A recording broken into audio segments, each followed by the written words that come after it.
Hello, അപ്പോൾ പുതിയൊരു video ആയിട്ടാണ് ഞാൻ വന്നിട്ടുള്ളത് എന്ന് ഞാൻ പറയില്ല. ഇത് കഴിഞ്ഞ വായനാ ദിനത്തിൻ്റെ അന്ന് മാരിയാട് GMLP സ്കൂളിൽ, എൻ്റെ നാട്ടിൽ ഞാൻ പഠിച്ച സ്കൂളിൽ എന്നെ ചീഫ് ഗസ്റ്റായിട്ട് ക്ഷണിച്ചിട്ടുണ്ടായിരുന്നു. എൻ്റെ അടുത്ത് ടീച്ചർ പറഞ്ഞത് 3ഉം 4ഉം ക്ലാസ്സിലെ കുട്ടികളോടൊപ്പം കുറച്ച് സമയം സ്പെൻഡ് ചെയ്യണം, അവർക്ക് എഴുത്തിനെക്കുറിച്ചും വായനയെക്കുറിച്ചൊക്കെ പറഞ്ഞു കൊടുക്കണമെന്ന് പറഞ്ഞിട്ടുണ്ടായിരുന്നു. അതനുസരിച്ചാണ് അവിടെ പോയത്. അവിടെ ചെല്ലുമ്പോൾ ആ സ്കൂളിൻ്റെ വകയായിട്ട് എനിക്ക് മൊമെൻറ്റും കാര്യങ്ങളൊക്കെ അവിടെ റെഡി ആയിട്ടുണ്ടായിരുന്നു. അവിടുത്തെ ഹെഡ് മാസ്റ്ററും എല്ലാവരും കൂടിയിട്ടാണ് എനിക്കത് തന്നത്. ഒരുപാട് സന്തോഷമുള്ളൊരു സമയമായിരുന്നു അത്.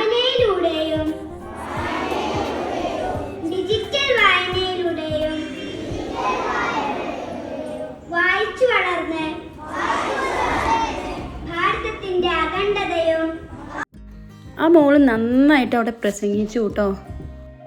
ഈ കൊച്ചു കുട്ടികളോടൊപ്പം നിന്നിട്ട് ഞാൻ എങ്ങനെ അവരുടെ അടുത്ത് ക്ലാസ് എടുക്കും അല്ലെങ്കിൽ എന്ത് പറഞ്ഞു കൊടുക്കും എന്നുള്ളതിനെക്കുറിച്ച് എനിക്ക് നല്ല പേടിയുണ്ടായിരുന്നു കേട്ടോ. പക്ഷേ അവിടെ എത്തിയപ്പോൾ അവരിൽ ഒരാളായിട്ട് ഞാൻ മാറി എന്നുള്ളതാണ്. കാരണം അവർക്ക് ഞാൻ ഓരോ കഥകൾ പറഞ്ഞു കൊടുക്കുമ്പോൾ അവരായിട്ട് എന്നോട് ചോദ്യം ചോദിക്കാൻ, ഭയങ്കര ഡൗട്ട്, സംശയങ്ങൾ ഇങ്ങനെ ചോദിക്കാൻ തുടങ്ങി. മിസ്സേ അതങ്ങനെയല്ലേ, മിസ്സേ എന്നുള്ള വിളിയിൽ തന്നെ ഞാൻ പറയാം, നമുക്ക് കിട്ടാത്ത ഒരുപാട്, എന്താ പറയുക, ഒരിക്കലും നടക്കാത്ത ഓരോ കാര്യങ്ങൾ ലൈഫിൽ നടന്നു പോകുമ്പോൾ ഉണ്ടാകുന്ന എന്തൊരു സന്തോഷം ഉണ്ടല്ലോ. അപ്പോൾ അതൊക്കെ വല്ലാത്തൊരു അനുഭവമായിരുന്നു. അങ്ങനെ 2-3 മണിക്കൂറിന് ശേഷം ഞാൻ അവരായിട്ട് ചലഞ്ച് ചെയ്തു. ആ സ്കൂളിൻ്റെ മുറ്റത്ത് 2 നല്ല സപ്പോർട്ടർമാരുണ്ടായിരുന്നു. അവരോട് ഞാൻ പറഞ്ഞു, നന്നായിട്ട് കായ്ച്ചു നിൽക്കുന്ന ആ സപ്പോർട്ടയെക്കുറിച്ചും അത് കരിഞ്ഞു പോയി കഴിഞ്ഞാൽ അതിൻ്റെ നെഗറ്റീവിനെ കുറിച്ചും, അതായത് പോസിറ്റീവും നെഗറ്റീവും വർണ്ണിച്ച് എഴുതാൻ വേണ്ടിയിട്ട് അവരുടെ അടുത്ത് പറഞ്ഞു. അത് എഴുതിയിട്ട് ടീച്ചറുടെ അടുത്ത് കൊടുക്കാൻ പറഞ്ഞു. ഏറ്റവും നന്നായിട്ട് എഴുതുന്ന കുട്ടികളാരാന്ന് നോക്കാമെന്ന് പറഞ്ഞു. അതൊക്കെ കഴിഞ്ഞപ്പോഴത്തേക്കും ഉച്ചഭക്ഷണത്തിൻ്റെ സമയമായി.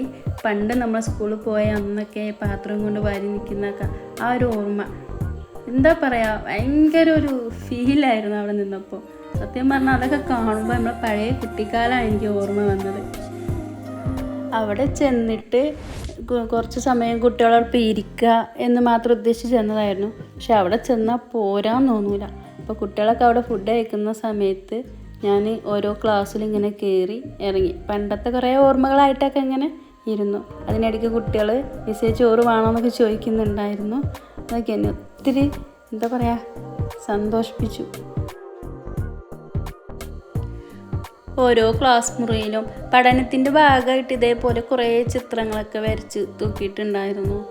അതിനിടയ്ക്ക് ഓരോ കുട്ടികൾ വന്നിട്ട് മിസ്സേ ഇതൊന്ന് തുറന്നു തരുമോ എന്നൊക്കെ ചോദിച്ച് നമ്മുടെ അടുത്തേക്ക് വരുമ്പോൾ, എന്താ പറയുക, പൊന്നു മക്കളെ, അവിടെ പോയി ഇരിക്കാൻ തോന്നും സത്യത്തിൽ. ഞാനൊരു പ്ലേറ്റ് എടുത്തിട്ട് ചേച്ചീൻ്റെ അടുത്ത് പോയിട്ട് ചോറൊക്കെ വാങ്ങിട്ടോ. എന്നിട്ട് കുട്ടികളെ കൂടെ ഇരിക്കാൻ വേണ്ടി പോയപ്പോഴാണ് ടീച്ചേഴ്സ് അവിടെ സ്റ്റാഫ് റൂമിൽ ഫുഡ് കഴിക്കാൻ വേണ്ടി ഞങ്ങൾ വെയിറ്റ് ചെയ്യുന്നുണ്ടായിരുന്നു. അങ്ങനെ ഞങ്ങൾ ഒരുമിച്ചിരുന്ന് ഫുഡൊക്കെ കഴിച്ചു. ഓരോരുത്തരുടെ വീട്ടിൽ നിന്ന് കൂട്ടാനൊക്കെ കൂടുന്നുണ്ടായിരുന്നു കേട്ടോ.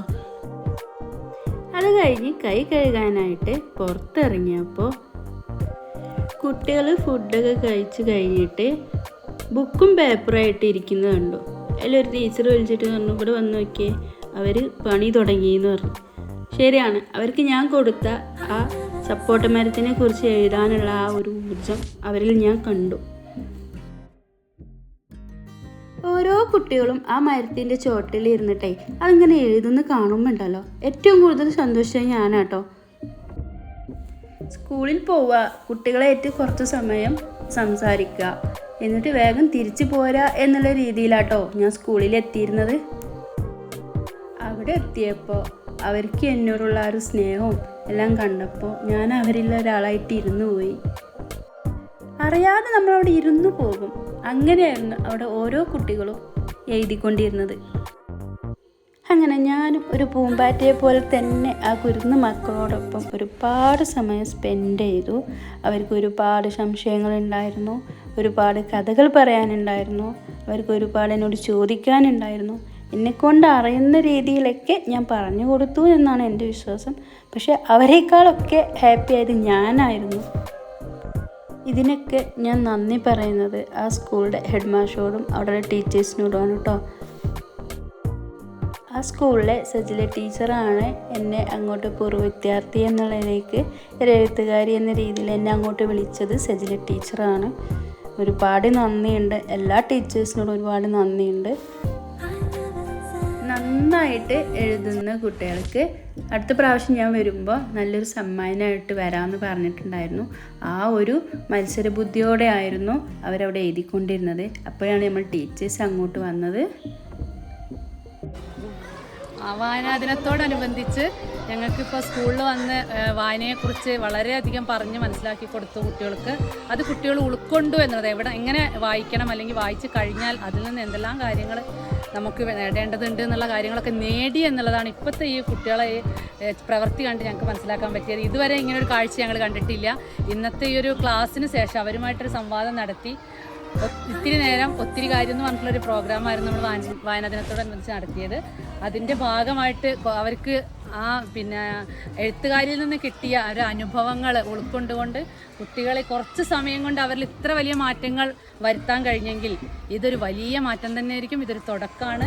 ഇനിയും കുട്ടികൾ ഇത് ഉയർച്ചയിലേക്ക് എത്തുന്ന കാര്യത്തിൽ ഒരു സംശയവുമില്ല. ഞങ്ങൾ തന്നെ അത്ഭുതപ്പെട്ടു പോയി. ഞങ്ങൾ അധ്യാപകർ ഭക്ഷണം കഴിച്ചിറങ്ങിയപ്പോഴേക്കും കുട്ടികളെല്ലാം നോട്ട്ബുക്കുമായിട്ട് മരത്തിൻ്റെ താഴേക്ക് ഓടി വരുന്നത് കണ്ടു. കാരണം അന്വേഷിച്ചപ്പോഴാണ് പറഞ്ഞത് സ്കൂളിൻ്റെ മുറ്റത്തുള്ള സപ്പോട്ട മരത്തെക്കുറിച്ചാണ് ആ യുവ എഴുത്തുകാരി ഇവരോട് എഴുതാൻ പറഞ്ഞത്. അത് നേരിൽ കണ്ട് അതിനെക്കുറിച്ച് എഴുതാനാണ് ഇത്രയും മക്കൾ അതിൻ്റെ അടുത്തേക്ക് ഓടി വന്നത്. ഒരു വലിയ സംഭവമായിട്ട് എനിക്ക് തോന്നി. അതൊരു വലിയ തിരിച്ചറിവാണ് കുട്ടികൾക്ക്, പുതിയൊരു അനുഭവമാണ്.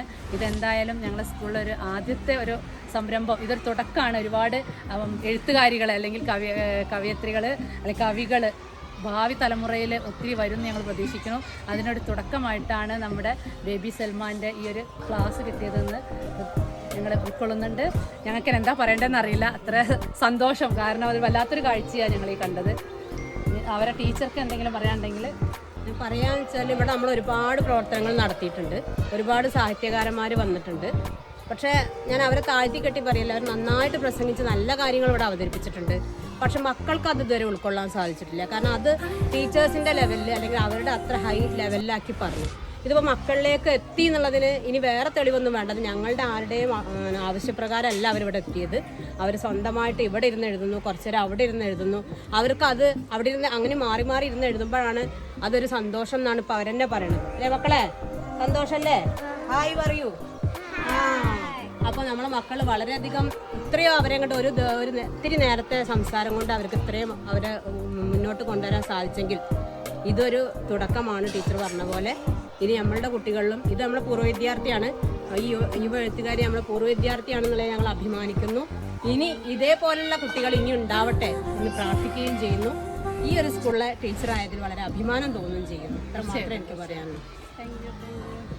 അങ്ങനെ എൻ്റെ ജീവിതത്തിൽ ഒരിക്കലും മറക്കാനാവാത്ത ഈ നല്ലൊരു സന്തോഷ വാർത്ത അറിയിച്ചുകൊണ്ട് ഞാനിതിവിടെ വൈൻഡപ്പ് ചെയ്യാണ്. അടുത്ത വീഡിയോ ആയിട്ട് വീണ്ടും കാണാം. ബൈ.